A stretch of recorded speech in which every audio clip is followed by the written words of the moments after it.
Chalavadi yoga healthy ఫుడ్‌కి స్వాగతమండి.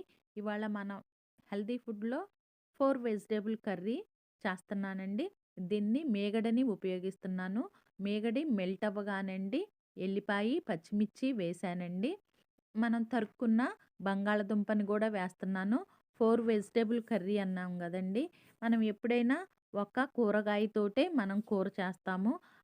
ఆ విధంగా కాకుండా మనం 4 వెజిటబుల్స్ తోటి కూర చేయొచ్చండి. ఇదిగోండి చూడండి. ఈ కూర మనము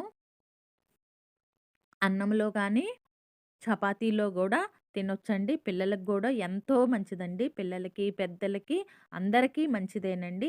చూడండి బంగాళదుంపను వేస్తున్నాను. బంగాళదుంప తింటే మాకు మోకాళ్ళు నొప్పులు, వాతం చేస్తాదంటారు గదండీ! ఈ విధంగా చేసుకొని తింటే గనక మనకు ఏ హాని జరగదండి. గ్రీన్ పీస్ కూడా వేశానండి. ఈ రెండిటిని తిప్పుకున్నాను. తర్వాత మనము సన్నగా తురుము పట్టుకున్న క్యారెట్‌ను వేస్తున్నానండి. ఈ క్యారెట్ వల్ల మనకి కళ్ళకి ఎంతో మంచిదండి. హ్మ్. అంతే కాకుండా ఈ సీజన్‌లో బాగా బీన్స్ దొరుకుతాయండి. Green peas. ఈ గ్రీన్ పీసు వాడుకోవటం వల్ల మనకి చాలా లాభాలున్నాయండి. నేను డి డిస్క్రిప్షన్ బాక్స్‌లో వాటి వివరాలిస్తాను. ఒక్కసారి చదివి చూడండి. ఎంత మంచిదో మనం ఈ 4 వెజిటబుల్ కర్రీ గనక చేసుకొని తింటే చూడండి. అదిగోండి బాగా వాటినన్నిటిని కలిసే వరకు అట్లా తిప్పుకుందామండి. ఈ ఈ విధానం మొత్తం సన్న మంట మీదే పెట్టుకోవాలండి. ఇప్పుడు మూతని పెడుతున్నాను చూడండి. ఈ మూత పెట్టి మనం మెయిన్ మంట మీద చూడండి ఇట్లా మగ్గనిస్తున్నానండి. పెద్ద మంట పెట్టి వేగట్లేదండి.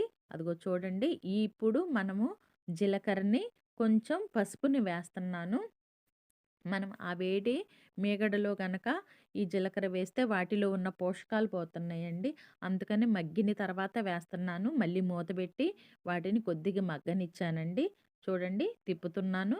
ఈ స్థితిలో హ్మ్, ఈ ఈ ఇట్లా మగ్గిన తర్వాత ఇప్పుడు మనం సన్నగా తరుక్కున్న కొత్తిమీర, కరివేపాకు వేసి మళ్ళీ వాటిని కొంచెం మూత పెట్టి మగ్గనిద్దామండి. అదిగో చూడండి. కొత్తిమీర, కరివేపాకు వేశాను. మళ్ళీ కొంచెం మనం 4 వెజిటబుల్ కర్రీ అన్నాను గదండీ! చూడండి ఇప్పుడు మళ్ళీ క్యాప్సికమ్ యాడ్ చేస్తున్నాను. మనం తీసుకున్న క్యారెట్ గానీ, బంగాళదుంప కొద్దిగా హార్డ్‌గా ఉంటాయండి. అందుకని వాటిని ముందు మగ్గబెట్టానండి. మనం తీసుకున్న